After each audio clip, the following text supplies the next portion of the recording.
ಇಲ್ಲಿ ಏನು ಹೇಳ್ತಾರೆ, ಬದ್ರಿಕೊಪ್ಪಲು ಗ್ರಾಮದಿಂದ ಮಧ್ಯಾಹ್ನ ಸುಮಾರು ಅವೆಲ್ಲ ಬೇಡ ಬಿಡಿ, ಹೊರಟಿದ್ದು ಕೋಟೆ ಬೆಟ್ಟ ಇವೆಲ್ಲ ಹೇಳ್ಕೊಂಡವ್ರೆ. ಇದೆಲ್ಲ ಇರಲಿ. 7:30 ಗಂಟೆಗೆ ಅಲ್ಲಾ ಮಸೀದಿ ಮುಂಭಾಗ ಅಂತ ಬರ್ಕೊಂಡಿದ್ದಾರೆ. ಇಲ್ಲಿ ಮೆರವಣಿಗೆಯಲ್ಲಿದ್ದ ಬದ್ರಿಕೊಪ್ಪ ಗ್ರಾಮದ ಹೆಸರುಗಳು ಹಾಕೊಂಡವ್ರು, ಹುಡುಗರುಗಳ ಹೆಸರನ್ನ.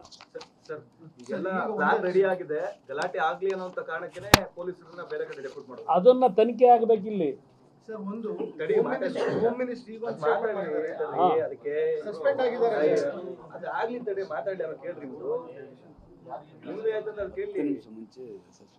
ಇವರು ಹಲವಾರು ಹೆಸರು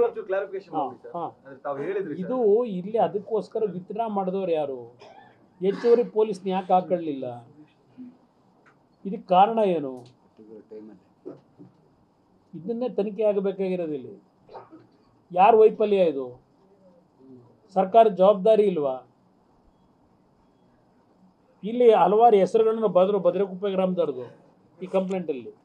ಮತ್ತು ಅವ್ರ ಜೊತೆ ಇನ್ನೊಂದು 250 ಜನ ಪಟಾಕಿ ಸಿಡಿಸ್ಕೊಂಡು ಡ್ಯಾನ್ಸ್ ಮಾಡ್ಕೊಂಡು ಜೈ ಶ್ರೀರಾಮ ಹೆಸರು ಹೇಳ್ಕೊಂಡು ಹೋಗ್ತಿದ್ರು ಅಂತ ಹೇಳಿ 10 ನಿಮಿಷಗಳ ಕಾಲ ಅಲ್ಲಿಯೇ ಡ್ಯಾನ್ಸ್ ಮಾಡ್ತಿದ್ರು ಅಂತ ಹೇಳಿ ಬರ್ಕೊಂಡವ್ರೆ.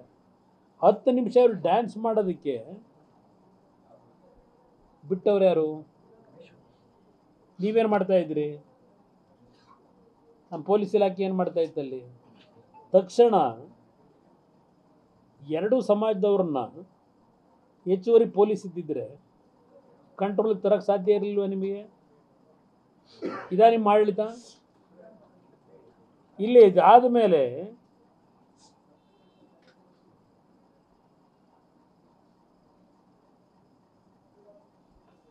ಇಲ್ಲಿ 1 ವರ್ಷನ್ ಇದೆ, ಅಶೋಕ್ ಕುಮಾರ್ ಅಂತಕ್ಕಂಥ ಇನ್ಸ್ಪೆಕ್ಟ್ರು ಸ್ಥಳದಲ್ಲೇ ಇರಲಿಲ್ಲ ಅಂತ, DYSPನೂ ಇರಲಿಲ್ಲ ಅಂತಕ್ಕಂಥದ್ದು ಇದೆ ಮಾಹಿತಿ.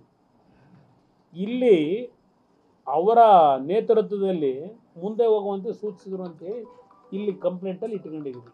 ಈಗ ಮುಂದೆ ಹೋಗದೆ ಇಲ್ಲ, ಅದಕ್ಕೆ ನಾನು ಹೇಳ್ತಾ ಇದ್ದೀನಿ. ಅದನ್ನೇ FIRದೇ ಮೊದಲು ಪ್ರಾರಂಭ ಮಾಡಿದೆ. ಅದಕ್ಕೇನೆ ನಂತರ ಅಲ್ಲೇ ಡ್ಯಾನ್ಸ್ ಮಾಡ್ತಾ ಇದ್ರು. ಮತ್ತು ಮಸೀದಿ ಬಳಿ ಮತ್ತು ಸುತ್ತಮುತ್ತ ಇದ್ದ ಮುಸ್ಲಿಂ ಕೋಮಿನವರಾದ ಮತ್ತು ಅವ್ರದ್ದೊಂದು ಸ್ವಲ್ಪ ಹೆಸರುಗಳು ಸೇರಿಸ್ಕೊಂಡ್ರಿ. ಈಗ ಈ ಹೆಸರುಗಳನ್ನೆಲ್ಲ ರವಿ ಅನ್ನೋನು ಕೊಟ್ಟಿದ್ದಾನೆ ಅಲ್ವೇ? ರವಿ ಅನ್ನೋನು ಕಂಪ್ಲೇಂಟ್ ಕೊಟ್ಟಿರೋದು ರಾತ್ರಿ 1:30 ಗಂಟೆಯಲ್ಲಿ. ಈ ಹೆಸರುಗಳು ಇವ್ರದ್ದು ಎಲ್ಲರದು ಹೆಸರುಗಳು ಇವನಿಗೆ ಹೆಂಗೆ ಗೊತ್ತು? 1:30 ಗಂಟೆ ರಾತ್ರಿಯಲ್ಲಿ ಆಸ್ಪತ್ರೆ ಒಳಗೆ ವೈದ್ಯರ ಸಮ್ಮುಖದಲ್ಲಿ ಕೊಟ್ಟಂತ ಹೇಳಿಕೆ ಇದು. ಈ ಹೆಸರುಗಳು ಹೇಳಿರೋದು, ಮೆನ್ಷನ್ ಮಾಡಿರೋದು. ಆಸ್ಪತ್ರೆಯಲ್ಲಿ ವೈದ್ಯರ ಸಮ್ಮುಖದಲ್ಲಿ ಒಂದು ರಾತ್ರಿ 1:30ನಲ್ಲಿ ಈ ಎಲ್ಲ ಹೆಸರುಗಳ ಮುಸಲ್ಮಾನ್ ಬಂಧುಗಳು ಇರ್ಬೋದು, ಹಿಂದೂ ಸಮಾಜದ ಯುವಕರ ಹೆಸರುಗಳನ್ನು ಇಲ್ಲಿ FIRನಲ್ಲಿ ಕೊಟ್ಟಿರ್ತಕ್ಕಂಥದ್ದು ಈ ವ್ಯಕ್ತಿ. ಇವರು ಎಲ್ಲರ ಪರಿಚಯ ಇಟ್ಕೊಂಡಿರ್ತಕ್ಕಂಥ ಈ ವ್ಯಕ್ತಿ ಎಷ್ಟರ ಮಟ್ಟಿಗೆ ಜ್ಞಾಪಕ ಶಕ್ತಿ ಇರ್ಬೋದು ಇವನಿಗೆ? ರವಿಗೆ ಇಷ್ಟು ನೇಮ್ಗಳು ಕೊಡ್ಬೇಕಾದ್ರೆ ಇಲ್ಲಿ